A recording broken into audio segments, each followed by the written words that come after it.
On est à Paris, la manifestation vient de se finir. Elle a rassemblé des dizaines de milliers de personnes. Et quoi qu'en disent les médias, on peut dire qu'aujourd'hui c'était une belle journée de manifestation avec la combativité au rendez-vous et la convergence des luttes. Alors qu'on est au 10e jour de grève des cheminots et que les universités sont de plus en plus mobilisées contre Macron et ses réformes, il est clair qu'on est dans un moment clé où il va falloir durcir le mouvement pour gagner contre Macron et son monde. On est ici dans la manif parisienne avec Gigi de PSA Poissy qui était avant à PSA Aulnay, qui a fait la grève contre la fermeture de l'usine à PSA Aulnay.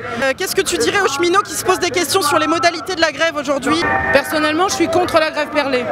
Je trouve ça inefficace, oui, c'est gênant au démarrage, mais dans le temps, c'est plutôt une adaptation, les gens vont s'adapter. En plus, on a des problèmes pour tout ce qui est convergence, parce que les syndicats entre eux, bon bah déjà on sait qu'il y a des petits soucis, mais alors en plus, si c'est tous les 2 jours qu'il faut s'amuser à mobiliser les gens et les syndicats, ça le fait pas. On serait beaucoup plus efficace si on restait en grève une bonne fois pour toutes et qu'on bloquait le pays tous ensemble. Qu'est-ce que ça permet cette reconduction? En fait c'est une cohésion, tu as une cohésion entre les gars déjà, parce qu'au démarrage 2 jours on se rencontre les uns les autres mais on se connaissait pas forcément.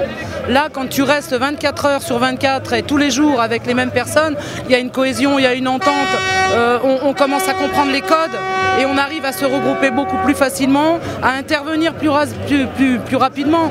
C'est une évidence, c'est plus de la solidarité, c'est de l'amitié qui se crée. Donc là, quand tu as ce lien-là, on ne l'arrête plus ce lien-là, quoi. On va jusqu'au bout, voilà, tous ensemble. Un dernier petit mot pour les cheminots? Qui lâchent pas, qui lâchent rien, de toute façon on sera avec eux. Voilà, et les étudiants aussi surtout. Ouais. Merci Gigi. Et il y a de plus en plus de secteurs qui sont en train de se rendre compte que la grève perlée chez les cheminots de 2 jours sur 5 ne va pas suffire. Et par exemple la gare du Nord, la plus grande gare d'Europe, les cheminots ont voté ce matin la grève reconductible jusqu'à demain et revoteront demain en AG s'ils poursuivent le mouvement. Ils ont aussi décidé d'aller chercher leurs collègues d'autres secteurs, d'autres gares pour les convaincre de se mettre en grève reconductible. Du côté des étudiants, le mouvement se durcit également, avec près d'une vingtaine d'universités bloquées en ce moment même et une quarantaine depuis le début du mouvement. Les étudiants sont aussi conscients qu'il va falloir aller construire la convergence avec les cheminots, comme on a pu le voir aujourd'hui dans la manifestation, où il y avait des cortèges qui se mélangeaient avec cheminots et étudiants, et où on a pu voir des initiatives comme à Tolbiac, où il y a une soirée de soutien qui a permis de rassembler 6 000 € pour les caisses de grève des cheminots. Donc c'est ce type d'exemple de convergence des luttes qu'il va falloir multiplier pour gagner contre Macron et son monde. Et aujourd'hui, il est clair qu'il va falloir durcir le mouvement du côté des cheminots, mais également d'autres secteurs en lutte. On a vu qu'aujourd'hui, dans la manifestation, il y avait un bon nombre d'hospitaliers en grève, mais également de travailleurs de l'énergie, des électriciens, des gaziers, d'EDF. Alors nous, on est l'hôpital Saint-Antoine dans le 12e arrondissement. Effectivement, on est en grève et on se bat pour avoir les moyens d'exercer nos professions. On se bat aussi pour l'augmentation de nos salaires. Ce qu'on veut, c'est des moyens pour la santé. Aujourd'hui, on ferme des hostos et on se bat un peu contre ça. Et vous pensez que c'est important de faire des convergences avec les cheminots, par exemple? C'est les mêmes attaques qui sont faites dans le secteur de la santé, dans le ferroviaire? C'est exactement la même chose, puisque si on est là aujourd'hui, c'est pour défendre bien entendu tout ce qu'est l'hôpital public, les emplois, qu'ils soient médecins ou non médecins. Aujourd'hui, on est en train de détruire complètement tout ce qui est service public. Moi, je suis infirmière. Moi, je me bats pour que quand tu arrives à l'hôpital, on ne te demande pas ta carte bleue. On te demande simplement ta carte vitale et si tu n'en as pas, on te soigne quand même. Voilà, moi c'est ça, mon métier avant tout. Et aujourd'hui, on est en train de tout casser. Aujourd'hui, moi quand j'ai débuté ma carrière, on était 4 infirmières pour 17 patients. Aujourd'hui, on est 2 infirmières pour 17. Et ça ne peut plus marcher. Et Macron, vraiment, Macron se fout de notre gueule. Il nous méprise. Il a méprisé une aide-soignante à Rouen quand elle lui a exposé les faits quand il est venu visiter cet hôpital. C'est inadmissible. Et Buzyn, la ministre, a ricané. Voilà, c'est des gens comme ça qui nous gouvernent, qu'on n'a rien à foutre, en fait, compte de nos métiers. Les cheminots, l'EDF, les hôpitaux, la poste, tout ça, c'est au service de la population. Et on se bat pour ça. La grève d'aujourd'hui, c'est le trop-plein un peu des salariés de l'énergie qui ont aussi un statut d'entreprise de service public, qui voient les camarades de cheminots se faire dégommer. Nous, on est déjà une entreprise privée avec l'ouverture des marchés, c'est la catastrophe, mais on est encore un service public avec un statut. Donc si les cheminots ils se font dégommer, ça sera pour nous la prochaine étape. Et au-delà de se défendre pour mon statut, c'est la catastrophe pour les usagers, quoi. L'électricité, le gaz. C'est comme on dit, c'est pas pour le privé, c'est pas une marchandise, c'est dangereux et c'est nécessaire aujourd'hui à la vie quotidienne.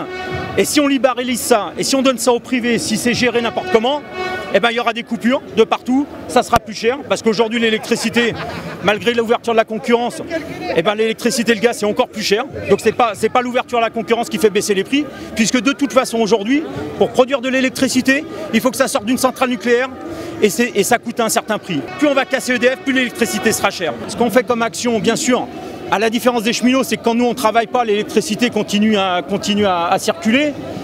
Et en même temps, si ça continue à circuler, ça ne se voit pas. Donc ce qu'on fait, on fait des coupures ciblées. Les patrons voyous, les patrons qui licencient, on coupe, on cible, on revendique. Ensuite, on rétablit chez les gens qui sont coupés aujourd'hui, puisque depuis le 1er mars, Engie, EDF, Direct Énergie, tous les fournisseurs sont habilités et donnent des ordres de coupure pour les gens qui ne payent pas l'électricité. Donc c'est nous qui allons couper. Donc ce qu'on fait, les collègues vont couper et ensuite il y a des Robins des Bois qui rétablissent. Parce qu'effectivement, ça c'est autre chose. Et puis on fait des passages en heure creuse aussi. Les remises des usagers, ça il y en a depuis le 1er mars tous les jours. Donc ça c'est voilà, ça se voit pas, mais ça, les gens qui ont rétabli le savent. Et puis aujourd'hui, il y a eu des rétablissements à passage en heure creuse dans le Val d'Oise. Il y en a un petit peu eu dans la région parisienne. Voilà, après c'est en fonction de... Parce qu'à chaque fois, chaque action, elle n'est pas autorisée. Donc les salariés qui interviennent, ils prennent un risque pour eux-mêmes et ils prennent le risque d'être licenciés pour le bien public, hein, je dirais, pour l'action. Donc voilà. Et donc on essaie de faire des choses.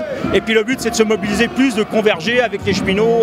Alors que le gouvernement joue le jeu de la provocation, avec Macron qui apparaît dans les différents médias en parlant d'agitateurs professionnels qui seraient une minorité. Aujourd'hui, les étudiants, la jeunesse, aux côtés des cheminots, ont montré en manifestation qu'ils ne comptaient pas se laisser abattre. Nous, on est des étudiants de Tolbiac, qui est donc occupé depuis 2 semaines.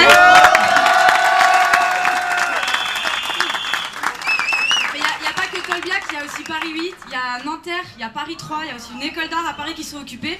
Et ça fait un moment qu'il n'y a pas eu autant d'effervescence et de choses qui se passaient dans les facs.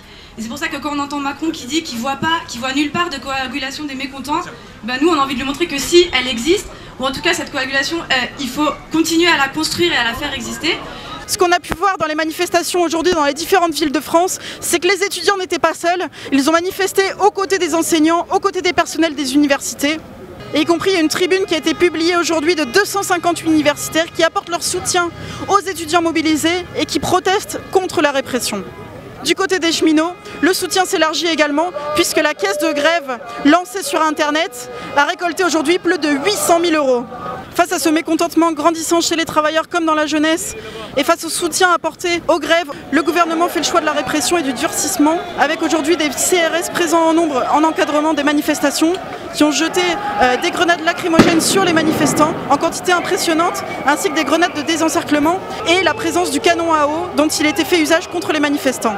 Ces tentatives d'intimidation n'ont pas suffi à entacher la combativité des manifestants qui étaient encore plus déterminés avec des cortèges ultra motivés contre Macron et ses attaques. Alors que Macron et son gouvernement ont affirmé qu'ils avaient bien l'intention d'aller jusqu'au bout dans les attaques contre les travailleurs et la jeunesse, il est clair que de notre côté, il va falloir construire la mobilisation, les convergences et aller nous aussi jusqu'au bout, chercher de nouveaux secteurs pour se mettre en grève, pour se mettre en lutte aux côtés des cheminots, être présent aux côtés des étudiants qui souffrent de la répression et continuer à construire les solidarités et les convergences.